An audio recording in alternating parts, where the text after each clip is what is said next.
Good morning, good afternoon, good evening. I'm Ray Orsini, and this is MSP Community Live, where we talk about all the awesome, interesting, and sometimes mind-boggling stories that happen in our MSP community. I'm Ray Orsini, and today we have a new dais of guests. Mr. Tom Lawrence, you want to introduce yourself first? Tom here from Florence Systems and CNWR. It's funny after we merged because now I don't know which one I'm supposed to say. Because Florence Systems now has just become my media outlet, and CNWR is now the MSP side of the house. Well, that works. And we have a new face here, Mr. JP, or Keesy or Keesy? How do we pronounce that? Keesy, but I got teased all through middle and high school, Keesy and all the girls. So, And where are you from, my friend? so JP Keesy with F1 Information Technologies out of Fort Worth, Texas. And for those of you that are saying, "Oh, he's a Dallas boy," no, we have a saying over here in Fort Worth that life is too short to live in Dallas. So we tease our sister city over there quite a bit. So small MSP out of Fort Worth, about 18 people, and so yeah, our niche is pretty much into the regulated space. A lot of CMMC and NIST 800-171 stuff. Boring old GRC stuff, right? So- Yeah. and you came Exactly. our way introduced via Henry Tim of Tech Degenerates, I believe. Yes, sir. I'm one of the co-founders. Yes. Awesome. And that's and we'll lean a little bit into that because that's not although we've discussed Tech Degenerates before. Henry's been on other shows, as has Don Sizer and a few other people. I don't think we ever got into the what Tech Degenerates is officially and like why it was founded. So now's as good a time as any. I mean, we have a co-founder on the call. So several of us have been kind of contemplating this idea for a while. We meet up at these events. We get asked to speak on stage and talk at webinars and mentor to some younger uh, startup, either MSPs or vendors, or so we all decided to kind of get together and come up with a group of us that wanted to start and do something kind of the whole raising the tides and um, kind of lifts all the ships. And so we have a very hard concentration on mental health because a lot of us are owners and we don't really have anybody to talk about these issues that we have inside of our business, whether it's actually business related, mental health related, just personal related. So that's a big chunk of it. The other part is, how to help vendors with their go-to-market strategy. Some of these new vendors that are out there, which events do they need to go to? Which ones do they need to pour more money into? Which one is going to get them the best return? And how do they need to talk to MSPs, the newer way versus the old way? Because we're all, I think, a little tired of the old way. And then from an MSP standpoint, there's a mentorship component there that we want to help each person. We want everybody to succeed. We've all said it for, I've been in this industry now for, almost 30 some odd years. And so I've seen a lot come and go, and there's never been a lack of business. There's not a reason to not help each other out and really have a really cool discourse community in that aspect. That's kind of what I love about the MSP community, where we're all helping each other. I've often been quoted in saying, when I started my MSP way back when, if I knew about the community, if I had access to the community I have access to now, I would have been $1 billion company.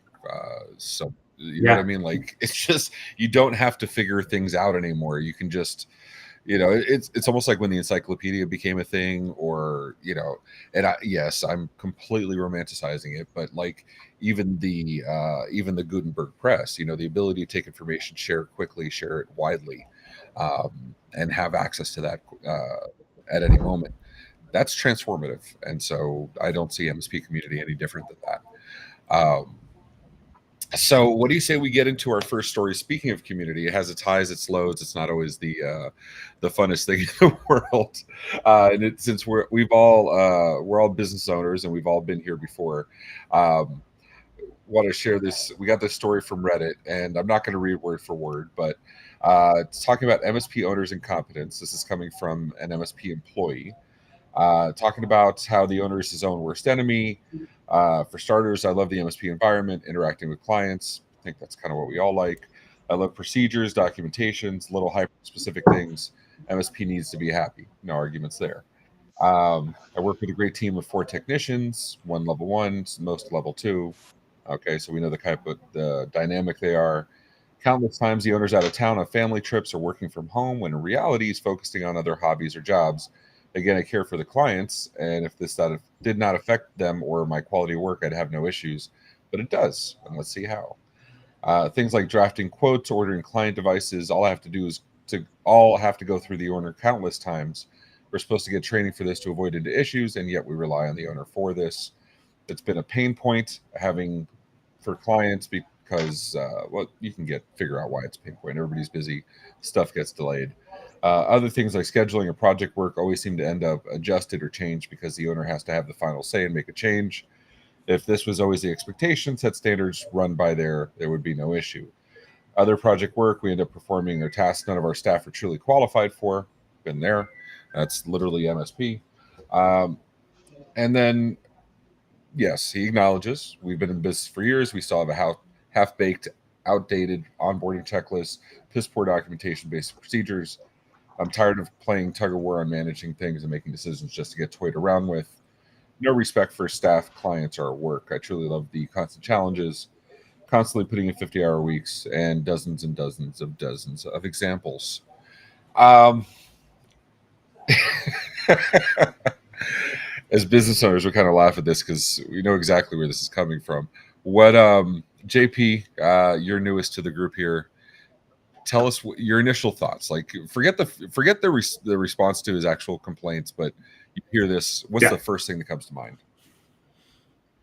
The first thing that comes to mind for me is this hits home with a lot of topics, and kind of, I don't necessarily want to bring Tech Degenerates back into it every time, but this is one of those core things that we wanted to try to help with, right? And so this is a big, and I love this topic to talk to about. And when we all get together and we start talking, especially on one-on-one versus up on stage or in a group of us, and we're all, our egos are kind of getting a little high, and we kind of peacock a little bit to each other. It's very important to remember that you need to be intentionally humble as a business owner. I think it was Simon Sinek said at one point, or one book I read or something, that the technician or the engineer or the worker typically will have an entrepreneurial seizure and think they can go out and do it all on their own. And once they find out that they've got a real business, because they have done such a great job, because those first 4 or 5 clients, then all of a sudden it hits them that, oh, there's an actual other part of running a business that I don't understand. I don't have enough knowledge, and then I need to get out of my own way and listen to mentors. And mentors can be a lot of different things, but I mean, just listening to people really, and the suggestions that they may have. And again, being that intentionally humble to take their advice and try it out. You're on mute, Ray. Oh, well, what about you, Tom? It's awesome because I was talking directly to you, so I'm glad we're here. But, at first I read this morning and I thought, oh, look, at first because I usually read this to a reader, my RSS reader. I was like, oh, look, this is an our sysadmin, another person complaining. And turns out our sysadmin is bled over into our MSP on Reddit. It's a common problem. Obviously, as a MSP, you deal with a lot of business owners, and we actually talked about this before amongst ourselves over at CWR, figuring out the operational maturity level of a business, and should the MSP also be at the same operational maturity of those businesses, because there's a lot of business owners that don't get it and they don't do it right, and it's maybe just because they knew enough people to start the company, but they're not necessarily good at functionally running it, or they think they need to, as JP said, do everything. So that's kind of like a really common problem. Second is the comments down below that are in that Reddit post. Kind of a couple of them, I haven't commented on that because I was like, I don't feel like ranting. Maybe I will later. But I seen people, hey, start your business now. And man, I have done a talk numerous times over the years called "I Hate My Job Is Not a Business Plan." It's aimed at technical people because there's too many people that start an MSP because they worked at a place that sucked, and they're like, well, I'm only getting paid X, and my X pay is like 1/4 of what's getting billed. So if I charge one half, I can now take all those clients and start my MSP. And then they realize they loop, because if they don't have the business sense to actually put it together right, they loop themselves into the same drama. And maybe they have some awareness of working for someone crappy, so they don't do those things. But if they start with just the premise of I'm a technician and I don't have a business plan to do it a little different, it's not necessarily a good situation. The premise of I hate my job, or my job sucks isn't a business plan, is either A, really think about a business plan, or B, just find another job. A lot of places are hiring, and it sucks. You feel bad leaving those coworkers at those places. But I bounced around a little bit in my earliest part of my career because, well, some people I worked for sucked. And I said, I'm not going to work for these people anymore. I felt bad for the people that didn't leave, but sometimes they have to make their own decisions of whether or not they should leave that environment as well. And maybe that's a wake up call for the person that owns the MSP, hopefully, but maybe not. I mean, I look at it and my very first thought is every employee thinks they can do the job better than the employer. That is universal. That is like, and I'm not saying it's wrong either. I'm just saying that's the way it is. We've all been there. We've all worked for somebody else at some point in time, and we all thought we could do better. I'm not saying that like we're exempt from this. Right. But what I would like to see, and this is what I tell people as I see stuff like this when I talk to them about privately, is what part have you done? Right. I get the trying to keep things on track. I get the trying to put the Band-Aid on the situation. Ironically, I have a Band-Aid right here. But beyond that, I don't see any comments of discussions with management, discussions with the owner saying, we really need a project manager. We need a dedicated resource to this, because this all seems like it could be solved by a project manager, which is fine. I mean, this is, to go to your point, Tom, this is exactly what the book Traction talks about. It's, we become pretty good at a job and we decide, hey, we have some people that are interested in doing it with us. We think we can do it better. And we go start selling this service, product, whatever it is. The problem is, like you said, you just created another job. You didn't create a business, right? And for anybody that hasn't read Traction, please go read it. It's actually really good. Yep. It's a story model of EOS, but it's actually very good. But I look at it and I always ask the employee, what have you done to make it better? Because if this person would have come and said, okay, well, I had conversations with the owner, expressed some ideas for change that could be good, and it was still shot down, then my next response is, yeah, exactly. My next response is really simple. Well, going to work is a choice. Go somewhere else. Find a happy place. Right? Am I being too harsh, JP? Am I being too am I missing something here? No, I think that Tom is right from the OML, the operational maturity level as well. It takes that next level that you want to reach, and like you said, EOS is a really good Traction. By Gino Wickman is a really good one to read on that. But I put in our chat here that there's a kind of a Cliff Notes version called "What the Heck is EOS," and give you a real high level, very quick overview of what Traction actually is. But being able to take your company to that next level is really a decision that the owner has to make and kind of get out of his own way, honestly. And that's where I was talking about that you have to be intentionally humble to grow that.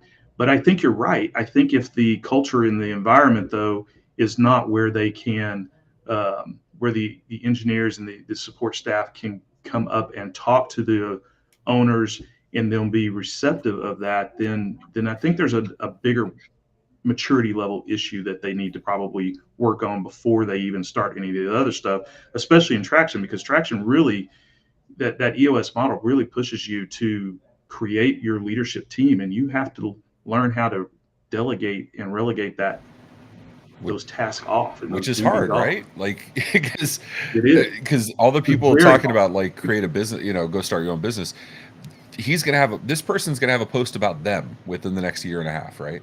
And I don't want to take away from delegating stuff, handing stuff off, especially when you're founder led, when you've created something yourself, it's your baby. That is hard. I still struggle with that to this day. I've had multiple businesses. All my businesses have been around multiple years, multiple decades in some cases, and it's still hard to give some things away. I do it piecemeal. But it's necessary if you want to be able to take off and go play golf or go take a vacation and whatever else. And those are not bad things. I mean, the employees are deserving of them, and so are the owners. Anything else to add on this before we move on to the next topic? I'm kind of stuck on the fact that you said as owners we're supposed to take some time to ourselves. What can you talk about that concept a little bit for me? I'm not sure I understand that. Okay, so I'll throw it back to you on the Tech Degenerates one, right? Like, it's funny, we joke about it, but yeah, we've all been there. It's like, I remember I hired my first employee 6 months into the MSP. That was from the benefit of I had previous businesses. I grew up in entrepreneurialism, multiple generations. So I had a good starting point of knowing my limitations and knowing what to do. So I'm very fortunate. Not everybody starts off with that. I get it. But I hired my first employee 6 months in, was a very junior person, trained him up, blah, blah. And it was a good thing. Within 2 years, I had hired 4 or 5. And that was the first point where I went to a conference. I think it was an IT Nation Connect, or I think Automation Nation was still going on. And I went, and it was the first time ever where I could remember not having to check my phone every 30 seconds. It was the first time my phone actually, the battery lasted the entire day, right? Because we're on Teams, or back then we're on Slack or whatever we're doing, trying to get a hold of each other, see what's going on, panicking for that email ticket that comes in and who's going to handle it. And it was the first time where like I spent the entire conference just focusing on the conference, and that's awesome. That's not even vacation. That's just going to be able to do other work that's necessary. Yeah. And that's so important. You talk about Tech Degenerates, talks about the culture, the mental health, that stuff. I'm a big proponent of just everybody needs to take time off. We have unlimited PTO. We push it's real limited PTO, not just an item to put on a job posting and then torture you for it. But that also, you need to show it from the top down. If I'm answering Teams, send later has been a godsend for me, because sending messages at 2 a.m. and sitting there and answering stuff on the weekends, and just that doesn't set the right example for the staff. I'm a hard ass about, you will not work past your work hours, and if you need to, it's something we should have accounted for in advance and had a plan for. I can say this now. I can say this with 40, 50 employees. I could say this now 15 years later. I could say this, but that's the idea, right? So we're not working till the end of time. Well, I'll add one final thing there, if you don't mind, is that if you are owner listening in on this, is don't be so hard on yourself that you don't trust anybody. And I think that's where some of this comes from, is we've been burned so many times in the past, or something didn't get completed, and we feel compelled to get to that. I don't remember the phrase exactly, but the character of someone is not by their failures, but how they pick themselves up and start over from those failures. Absolutely. And I think that you need to do that over and over. And Ray, I know you have done that, like you said, a few times. And that's where you're cautious to trust somebody to hand a task off to, but at the same time, that you have to do that. I mean, there's no way around it. No, absolutely not. And you hit the nail on the head. Tom, any last thoughts on that? No, I think I'm good on that one. But the letting go thing is definitely important. You just got to reach the level of burnout I was at, which was what brought the merger. So I was like, please, can you take this now? So you say burnout. I say you recognize, and our friendship goes before before the merger you did with Jason. But how many times have we talked about, like, you knew the things you wanted to do, you really enjoyed doing, and you were, I would say, maybe even suffering from your own success of, like, the things you love doing were creating these other opportunities to be very successful in other ways. And it wasn't the thing you genuinely love doing. Once you have to do it for work, it's like, so you made a smart choice and paired with somebody that loved that part of the business, and you could focus on your part of the business. Yeah. I think that's the best exit possible. It's not an exit because you're still working, but you get what I'm saying. Yeah, right? I took ownership in the other company, so it's not exactly an exit. Exactly. It's just a burden of responsibilities. I purposely did not want to be president. That is Jason Slagle's responsibility. I support him in that role, and also comment, this sounds like a Jason problem, plenty of times. Absolutely. And I mean, but you found somebody to fill in those needs. Yeah, So yeah. I It just, appreciate that. yeah. It was too hard to find the person to manage the business. It was easier to just merge because of the opportunities and the growth potential from the media creation stuff. So basically created more leads, and I could figure out how to Yeah. deal with. So merging was the quickest path to success. I mean, building it all out and building a bigger team could have done it eventually. Not my skill set, organizing people. Absolutely. All right. So we're going to do this one next. And this one, to be fair, this is a post from Dean Trempelis, who is a host on MMN, former employee of OIT, and I did run this by him first before choosing to comment on it. So this is not trash talking. Dean actually will probably show up in the chat at some point in time. But the dreaded words, "We're like a family." So I'm going to go last on this. I'll give you the synopsis first because you guys didn't have the benefit of. I'm not sure if you guys saw it or not. I'll give the synopsis first, and I'll give my response last because our tagline is "Welcome to the family," so I'm absolutely biased on the subject. But the TLDR on this is there's clear distinctions between business and family, and mixing the two in verbiage is somewhat disingenuous or wholly disingenuous. You can disconnect from work, you can't disconnect from family. Go read the text, go watch the actual video because he does give pros and cons on it. It's not entirely one-sided. But the part that struck me was stop selling your culture, benefits, and workplace short. Stop selling your culture, benefits, and workplace short by saying we're like a family, and start talking about the things you actually do that make your company so amazing to work at. Your prospective employees will love your refreshing, honest, and open description, and you won't feed into biases you can't control, which I don't necessarily disagree with. JP, you went first last time. Tom, I'll give you the here because you came from small business. You're a small business, and that is a different manner of treating people than a Fortune 5 or whatever else. It's funny because I seen someone put in the comments kind of similar thoughts. It's been used so much, it's a trigger word. It's also a trigger word for I'm going to abuse you like a family member and ask you to do, stay till all hours and do all the things and not ask for any extra pay because we're a family. We're doing it for the family, right? Oh, you're not a shareholder, but you're part of the family. I think there's definitely the misuse of it is probably the biggest challenge. You want to create a friendly environment, being a small business owner, and some of the staff have been around for years. I've had my company for 20 years, and some people have been around a long time, and they came over to the CNWR side, but you have a good camaraderie, hang out with them after work. They are your friends. But I do leave it at that. I think it was actually Kyle from Huntress. Me and him were talking in the earliest days, like in 2016 era when I first met him, and I only had I think 12 employees at the time, but he's like, yeah, no, we don't say welcome to the family. Go home, and work ends at 5 and you can get to go home, and that's where you should spend time with your family. I'm more on that side of it. I keep it very friendly. I don't know that I've used that term. I know that term was used when I worked in the corporate world years ago. And I know we were abused in the corporate world that I no longer work in from years ago. I heard the term way too much, and there was nothing really family oriented about it, unless it was a mob family, maybe. But there was a lot of abuses and people just expecting things out of you. As the Italian guy on the dais, maybe I shouldn't be weighing in on this, but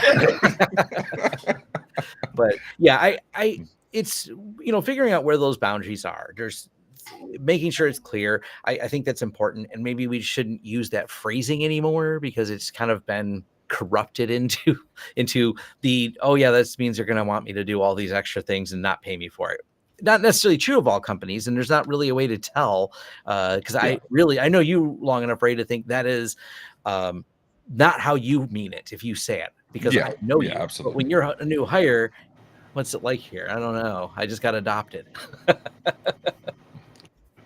No, it's funny because Alex, my Alex, Alexandria Boyd, she jokes about being my adopted daughter, and now we have plans to hire her brother, and we just hired a director of marketing, and which was Alex's friend, and it's they joke about being my daughters now, and I'm like, okay, enough. I have enough. I have enough children. I'm good. JP, what's your take? Because you said you're a small business. You said, talk to me here. Yeah. So I probably take a little more of an old fashioned approach to this, and I don't mind the family term. I mean, I guess this really depends on how you define the term family, and to me, it's a group of, typically for me, it's always been your family is your blood relatives and stuff like that. But at the same time, I've got enough of, I've got 3 kids, and so they all had tons of friends. We were the fun house that everybody came to, and there was a larger, broader family. And I know if you look at it from the military sense, those are your brothers in arms. That's family. If you look at it from a community sense of what you're doing here, Ray and Tom, what you're doing, this is a little bit of an extended family, if you will, from those type of definitions and explanations. So I don't mind that so much. We don't use it here at F1. We use team. But I think that there's a few people in here that have basically called it family. And so I don't know. I think it's a little bit of splitting hairs in culture more than it is necessarily something that needs to be defined as, no, you shouldn't be using this, or yes, you should. In all cases that I know of, at the very least, of when you call somebody a brother or a sister, or you call them, you're part of this family now, then it's a little bit of like a big hug or an open arms, is the way I take it. And I think that's an important part to think of, is how are you going to take that? If you're going to take that as a negative like you said, hey, it means I'm going to abuse you and all that, then yeah, I don't disagree that that's how you probably should take the word family. But it makes me wonder how your actual family is, and how can we help build a better feeling for you. No, and that hits the nail on the head. So I completely understand the workplace traumas. That's something we actually adopted. Tracy Risco was the originator of that brought it to us, and we've adopted it, of asking new employees, talk to us about your previous workplace traumas and tell us, how you can help. Because I could have the exact same argument and replace everything Dean said in that post and everything you guys have said on this call, and I could take the word I could take the word family out and replace it with MSP. If you ask the average sysadmin, what is it like working at MSP? You're going to be overworked. You're going to be underpaid. You're going to have ridiculous clients yelling at you and screaming at you. Everything has negatives and positives. Absolutely. Which is why when people come on, I give them or even at the interview stage, I tell them, I used to work for the Miami Police Department for 10 years. I loved the job. I loved what I did. I loved helping people. I loved the people I worked with. Management made it miserable. Having 15 bosses, I had to ask for time off, or, a hurricane would happen and we went 24-hour shifts where you want to be with your family, but you have to be at work.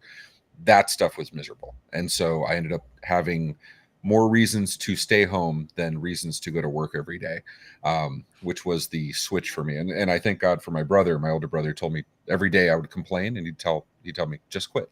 Like, why are you putting up with it? Just quit. And that's exactly what I did. I went 10 years in a day, so I could get my retirement. I was vested, and then I exited.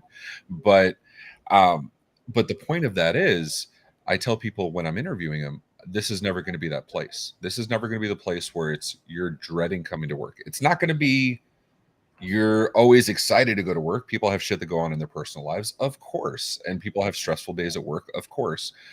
But if you're going multiple days of like, why am I going to work? I hate going to work. A, you probably need a vacation. B, maybe it's time to look for somewhere else, because I don't want this to be that place on either side. So when I say, I'm like you, JP, I'm more malleable in my definition of family. The military is the exact same thing. I look at the police department because I didn't serve in the military, but I completely get that.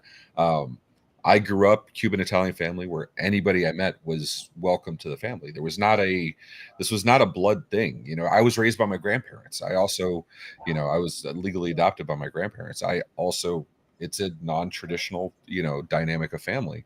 So that's why I guess it's more malleable for me. But when I say family, I mean, who's going to look out for you more than family? And let's be honest, you have family members you like and you like to hang out with, and you have family members you avoid like the plague, right? That's no different with them. It's with work. It's no different.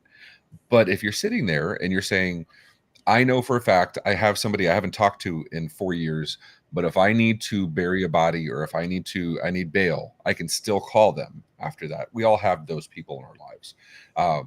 I consider that family just as much as if, we came out of the same womb, in my opinion. And that's the point here. And just like family, I'm a big fan of the Irish exit. I'm a big fan of, you know what I mean? Like, there are certain members of my family that I take in low dosages. I mean, and I'm completely open about that. My dad was notorious for, we would have parties, and when he was done, he was done. He would go he would go to his bedroom, sleep, close the door, sleep for a couple hours, come back and go to the party again. And so, you set your boundaries, you set expectations. If I move that to work, take it to 10 minutes or 15 minutes ago when I was talking about, when you're done with work, you're done with work. Don't come back. Enjoy your personal time. So if that, yeah, you kind of want family. You want somebody you can both, that you can not only vent to professionally, but somebody that's going to understand you personally. Right. So that's my 2 cents on it. Well, and I like that you brought up EOS. It's one of the things that I think every business, if they don't have a system, it gives them a very simplistic guidance into creating a system for your, in every part for your company. And one of the things on this particular topic is that in those leadership meetings that you have with all the way down to whoever you have, one of the very first things you start your meeting out with is, hey, tell me one good personal thing and one good business thing. And then you try to do good on all of them, a good thing. Don't always have to be. If it's that important, then we all want to know. But it helps bring that sense of camaraderie and, I dare say, family conversation to the meeting at the beginning, so that you understand this person sitting across from you is a real person, and they do have real issues going on. And just trying to keep that culture opened back up. Well, you invite family over to your house for dinner, and they say, look, we're having a tough time. My kid, and I'll use real world examples. I have my kid that, he's got new ADHD meds, and they're not, we're still trying to dial in the dosages, and, I don't want to go out yet. I'm not really feeling up for going out tonight. You wouldn't be offended at that. Now flip it. No. I'm having a hard time. Same situation. My kid, we're struggling. We have the issues we're struggling with. I'd like to not come to work today because I'm not going to be focused. Just that bar has to be exactly the same. If you would say okay to a cousin or a mom or an uncle, you need to be okay with saying that to an employee, because they have a personal life. I tell people all the time, if you can't come to work, I want you 100% when we're here. We're the major leagues. We are performing at a high level 100% of the time. If you don't feel up to it, just stay home, recoup, rest. I'm not going to hold it against you in the least bit, because I know you're going to give me 100% when you're at the office. I'm good with that. Right. And you see that, right? If you're playing a football game and the offense is just killing it and the defense is getting the ball back over and over again, your offensive line is going to get tired of shit because they're always out. You have to swap out the players. It's no different here. You have to give them the time off. Yep. All right. I think we beat that one to death. There will be more content on it because I want to give Dean his due time to respond as well. And I did invite him on in case he wanted to talk, but he was timing, he was unavailable too. So this next one, JP, I feel is going to be right up your alley. It is. Oh boy. And given the stuff that CNWR plays in, I imagine that you guys have been in this area too. Yeah. Would you provide your own internal contracts to a client for auditing purposes? We have a client that is subject to high trust audits. The high trust auditors are requesting certain internal contracts from us. For example, our contract with the data center we run our servers out of, our contract with the ISP at the data center, our contract for RMM, EDR, SIM, etc. I'm pushing back on these requests as they make absolutely no sense. I'm sure you'll have comments on that. Why would they need our contracts with our vendors? Would you provide this? This seems a bit like an overreach here. I don't want to get into the comments yet. I just want your initial reactions. JP, this is you first, bro. What do you see here? Well, yeah, it is necessary, honestly, for a lot of these audits. So there's not going to be a way getting around it, especially moving forward with the digital security environment that we live in these days. And so these auditors are getting, these compliance audits are getting more complicated, and they're wanting more proof that certain things are going through. And if from an operational maturity level, like Tom was saying, if your business is running it at a higher level, you're going to have a lot of these pass-through verbiage inside of your contracts to your clients anyway. So they're going to want to see these contracts that you have with the stack of solutions that you're providing. So it's one of the things that'll kind of elevate your maturity level, especially on the security side, that you're going to start being a little more cautious to which vendors you're going to use, and you're going to be asking them for these, whether it's a SOC or their own compliancy authentication and audits that they have to get through that. So I don't see a problem with this at all, and I think it's good. It's good posturing. It's funny that you bring up. It's not funny. It's poignant that you bring up this point of the actual intent of this is to make sure you examine your contracts more closely, right? Because suddenly anything you got to bring to light, anything you got to show somebody else, it's like when you invite those people, to go back to the other analogy, you invite people over to your house for dinner. It doesn't matter if your house is clean, you're still going to give it a once over before they come up, right? Tom, what do you think here? So this is, me and you talked about this on CAMTIA a little bit, is if you're in any type of business that has to find a MSP and judge their competency or how good they are at their job, it's really hard. And that's where these audits come in and make sure the MSP's got the right things in place, because the bar is unfortunately kind of low. As we read about their first story with the angry business owner, a lot of people can just slap a hat on, I'm an MSP and I can secure your networks. Well, can you? Did you set up? Did you put the infrastructure in place to make this? The other side, and who's watching you, right? Like, yeah, who's paying attention, watching to the watching you. you. I forgot that phrase in Latin. I used to love saying it, but anyways, it is a challenge in our industry right now. But unfortunately, this is the cynic in me, the bitter IT person of 20 years. Is I used to always joke it. Look at all these companies back when PCI, everyone was be about PCI compliance. Say, look, another company that was completely PCI compliant that got hacked and is now in the news. United Healthcare. So they passed all those audits. DHS. And that's the problem. Is I feel like some of these auditors are getting pressure from large companies to make it complicated on us smaller MSPs, to the point where we don't even want to bid on it. It becomes an overburdensome system, and it doesn't actually move the security bar forward enough, because back to United Health, that that absolutely is a disaster, to the point of the White House is addressing it because they have such a disaster. But I bet they have a completely passed audit. And I'm sure. So the audit, once again, does get some important things. We want to make sure those are in place, but I don't think they have all the right pieces in place to really validate, what does a DR plan look like? Could this actually happen? And those are the things that really need to be examined on it. So it's the double-edged sword. There's not a perfect answer yet.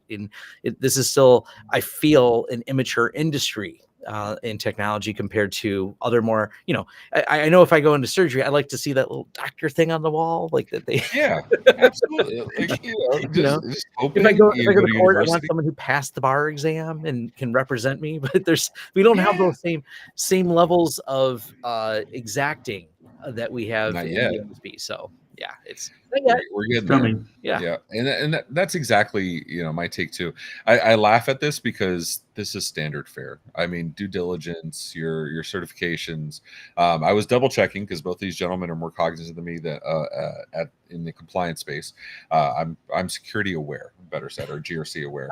I'm compliance I was aware. asking. I just complain about it. Yeah. So, but I was asking in the private chat, ISO 2127001 and SOC 2 Type 2 or SOC 2 Type 1. I mean, those require the contracts. Now, just like anything else, I've had, as I got into that space, as I got the requests from vendors, and it's not just that stuff. There's other reasons too.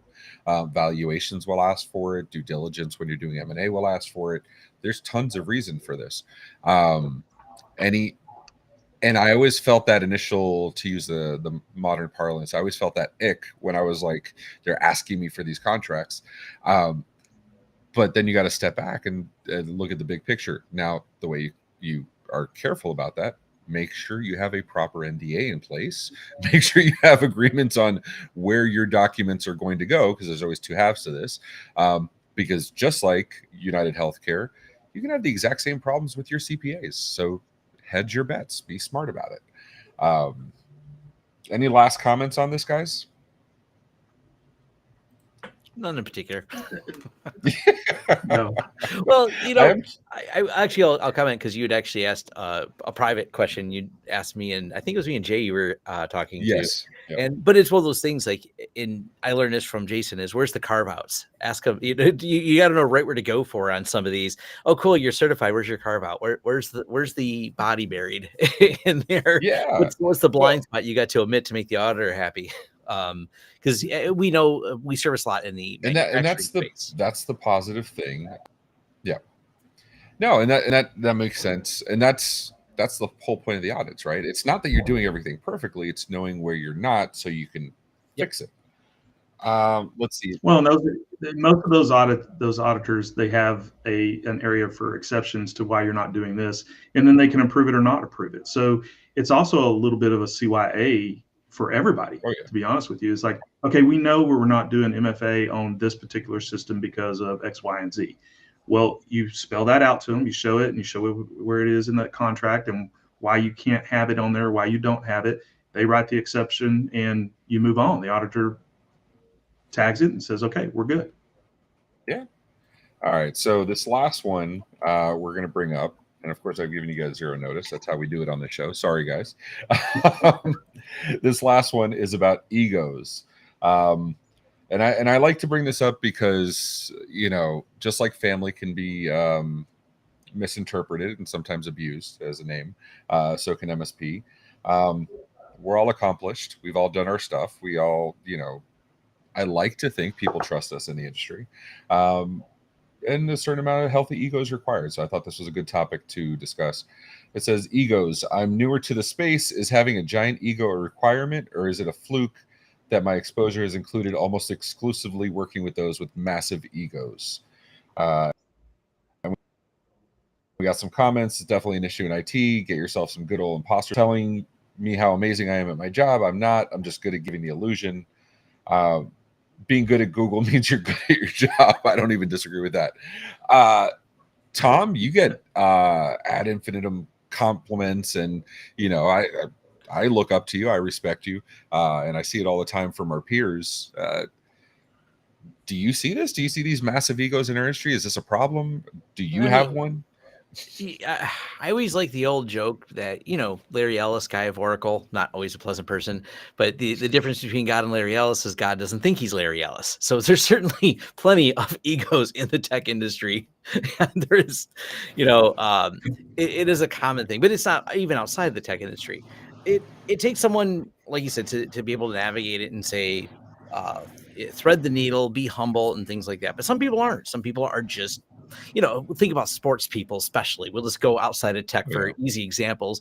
There's some players who are amazing and they're also very humble and thank their teammates. And there's I did this win. I know there might be some other people on the team, never heard of them. Maybe they'll be in the locker room, but I did the win. There's that. So it's just personality types. And unfortunately, those big egos do bubble to the top because they like to own the crowd, own the room. And there is something to be said of a lot of business owners that are like that, because if you have people who can build a following like that because they say things with such confidence, it kind of lends itself to go, well, I'll follow that person. They confidently are going that direction, and they state clearly what they're doing, even if they really don't know what they're doing. So you end up working for one of these, back to very first one, MSP owners that may not know what they're doing, but boy, they confidently are doing it. So they've somehow built a business. Say the same thing. You could say the same thing about Facebook, though. You could, you know what I mean? You could be like, how many people have Facebook medical degrees? And, you do this and this will solve your problem. And I think people sometimes forget how to say, this did it for me. These were my experiences, which does have value. Absolutely has value. That's how I try to come at everything. That's why I don't start with this. I try to keep it very, I just give the information. I cite all my sources, how you do things. It's weird because some people, I have been roasted in the YouTube comments a lot for not being concise when I compare products. I give you very detailed listings, but you didn't tell me which one to use. I said, well, because both have their merits. It comes down to your use case. And people seem to really be bothered when I say it comes down to your use case. But Tom, you didn't tell me product A or B. I'm like, I don't know your situation. And they go, but that's still not an answer. That's a cop out. And I'm like, I mean, I don't know your Yeah, situation. no, With me, Tom. and you go overboard. I've seen your videos. You go. Yeah. I don't say overboard. It's a strong exercise you do to make sure that you have sources for everything. You're Yeah. pointing out where you got your data from, um, unbiased data. Making sure that all the points Yeah, are covered. much We information as do I that have. with MSP Dispatch. MSP Dispatch. Every story we cover, the links and sometimes multiple versions of the links Mhm. are in the show notes because I want people to check their independent journalism. Dean did bring up saying there's an old Usenet article from Hacker News or Hacker Times about how to ask a question properly. I think a lot of perceived ego is responses to poorly asked questions. And there's our own Henry Plenty of Tim. them. Transparency helps disarm perceived ego. Um, JP, comments?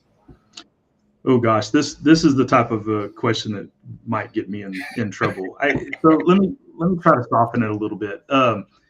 I think there's a time and a place for ego, and I think Tom, that's what you were alluding to a little bit there. In that you need that confidence level, so that one, people will listen to you, and two, you just may be educated enough, or let me rephrase it. You may have wisdom enough to be able to answer it effectively, and so I think with that, the ego may be perceived a little differently depending on who's the receiving end of that. And I've often told this, that you can tell a story around in a circle, and by the time it gets back to you, it's totally different. So if you tell it confidently to the next person, they may receive it perfectly and say, hey, that's great, that's what I needed to know.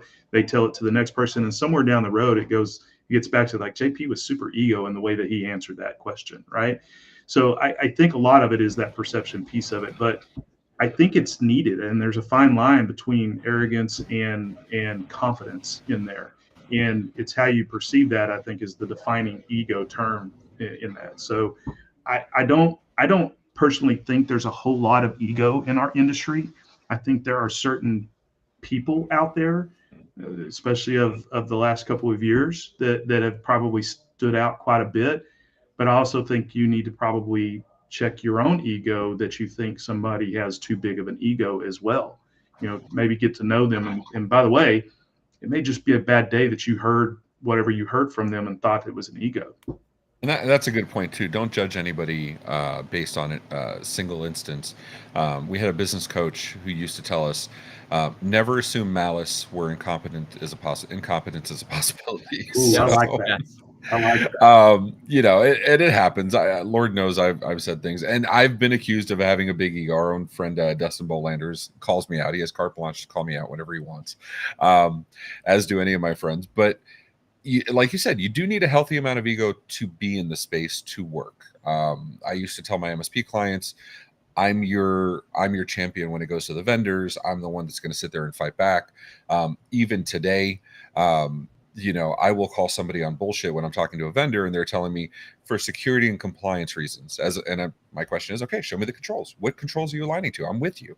But if you're going to tell me security and compliance reasons are just internal policy, we're going to have an argument. And so you need a healthy amount of ego to be able to combat stuff like that. The challenge is not letting it consume you, right? It's not letting it, cloud your judgment. And it's hard because we get a healthy amount of compliments all the time, right? And so people start telling you, you're so awesome at this, you're so awesome at that. And it's very easy to look at the rest of the team and saying, well, why aren't they getting the compliments? Why aren't they as awesome as I am? Why aren't they as good as I am? And that leads down a bad path. It's a sense of awareness that's needed to say, I'm getting all these compliments because of the people behind me, because of everybody else, because of my friends that have taught me up to now. And then beyond that, and then beyond that, it takes effort to undo all those compliments and say, I appreciate that so much. But the truth of the matter is, Alex is the one kicking ass. Danny is the one in the background doing the production and bringing up stuff, so I don't have to worry about clicking around. Like Simon is the one that produced the, scheduled everybody and produced the show notes. It's much harder to sit there and say, thank you, but these are the other people that are just as awesome. You know what I mean? I think that prevents ego too. Like you should take yourself down a couple notches. Any tips from you guys? I mean, Tech Degenerates gets a lot of compliments, right? JP, Tom, you guys get lots of compliments publicly and privately. How do you keep from getting big headed? One of the ways I do it is I typically answer almost everybody, this kind of precedes me. If anybody asks me, how are you doing? I always tell them I'm too blessed to stress. And that, just that simple statement that I tell everybody when they ask me that question, is it really helps me remember that we are all blessed in some sort of a way. And that is just saying that kind of helps keep you humble in a way and check that ego. Tom, any last thoughts here? How do you check your ego? I drive my wife nuts with it. I said, "Do you see how many followers I have?" That's right. That's my outlet for it. And I have now convinced several people, because my wife now works in the MSP space and she's gone to events with me. I said, "Hey, my wife loves it when you first meet her. If she says, 'Hey, what's it like being married to a famous person?'" So I completely get it. I never do it outside of it's only something to drive my wife nuts. So that's Michelle won't go to my wife is named Michelle. Tom's met her. Michelle won't go to conferences with me for that exact reason. She's like, you get mobbed and you this and you that. I'm like, yeah, too bad I don't get that treatment at home. You know what I mean?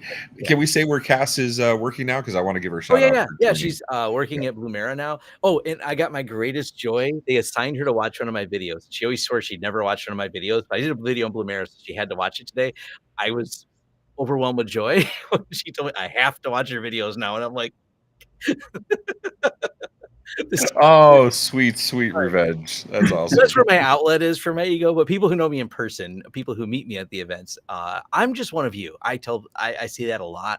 I am just some technician, fingers on the keyboard. I call myself probably more so a technician than I'm an accidental business owner more than anything else. I'm not a entrepreneur. I just have problems with authority, so I end up working for myself. But most part, I'm just like anyone else. Like, I'm here wanting to solve the problem, and once I figure out how to solve it, I'm the excited 5-year-old wanting to do show and tell. Look, this is how you do the thing. Let me show you how I do the thing. And a lot of times this is me giving back because someone showed me how to do the thing.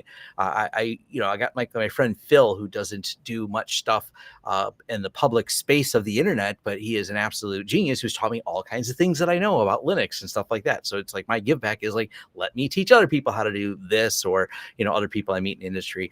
And I always think of it like that. It's just, I'm just one more technician. You know something I don't know. I know something you don't know. I just happen to have a camera in front of me a lot, so I hit record and then tell everybody the thing I learned because I'm excited about it.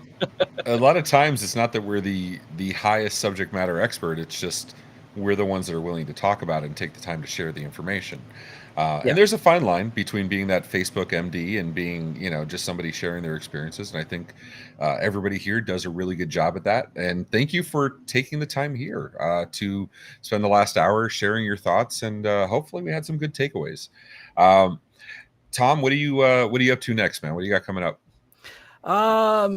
Just more stuff, more videos. I actually have a few fun ideas that me and my friends at 45 Drives are going to be doing. So I've been doing a lot of storage deep dives because it's something we're working on. So I'm back to the show and tell part of Tom. We're setting up more of these petabyte size storage servers. So we're going to have some more videos related to that. And of course, all my topics around hypervisors because of as we quoted on the MSP Media Network the other day, a little unrest or uneasiness with the VMware people, just a little. Broadcom's just noticed they're aware of a little bit of it. Maybe they glanced at our VMware in Reddit or something. Maybe they've seen a couple people not real happy about things. But so I've been covering that as a topic a lot. So yeah, definitely a lot of fun, a lot of good discussion around it. And thank you for covering MSP Dispatch that aired just before this episode. I appreciate that. Also, I need to see if you can do it on Monday since I'm out of town. But we'll talk later. Yeah, we'll talk later. JP, what about you? What's next for you, man? Oh gosh, I have not partaked into doing these videos and stuff like this. I'd rather come on and have questions come up and give my opinion if anybody wants to listen. But so I think the next couple of things I have coming up, I'm going to be on stage at Community Minds event up in Nashville, and I think right after that is a PAX 8 Momentum deal where I'm going to be up on stage with Matt Lee and a couple of those guys and some things. So, but yeah, that's kind of what's going on right now. Awesome. Well, thank you so much, Danny. What do we got coming on?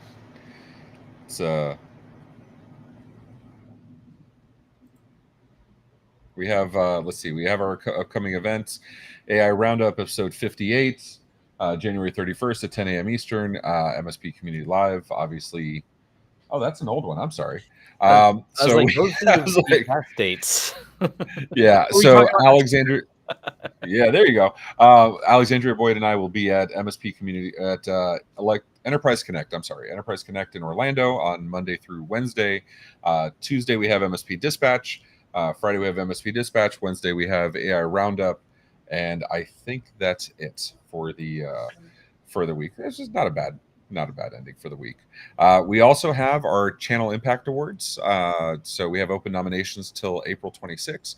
If you know a woman who's been impactful in the channel, who is we're not looking for billionaire CEOs. We're not looking for, ridiculously accomplished people. That's not the metric. The metric is somebody that's had a meaningful impact on your life or your business. That's what I want to hear. So we'll play a little promo for that, and then we'll close it out. Thank you, everybody, so much for being on. I appreciate you. Thank you, audience. And until next time, take care of yourselves and each other. This is great. Thanks.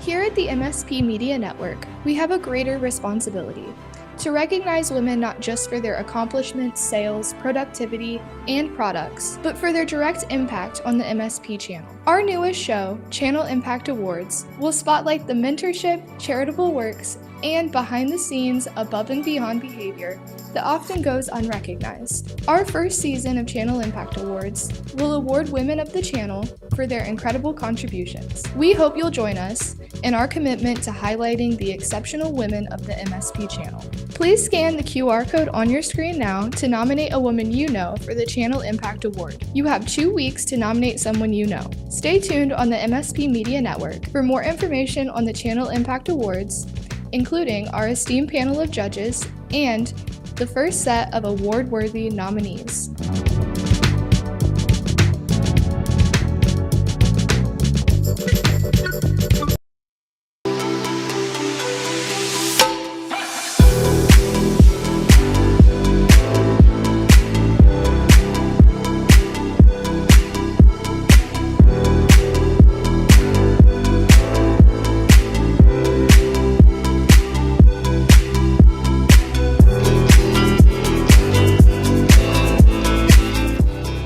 This has been a broadcast of the MSP Media Network.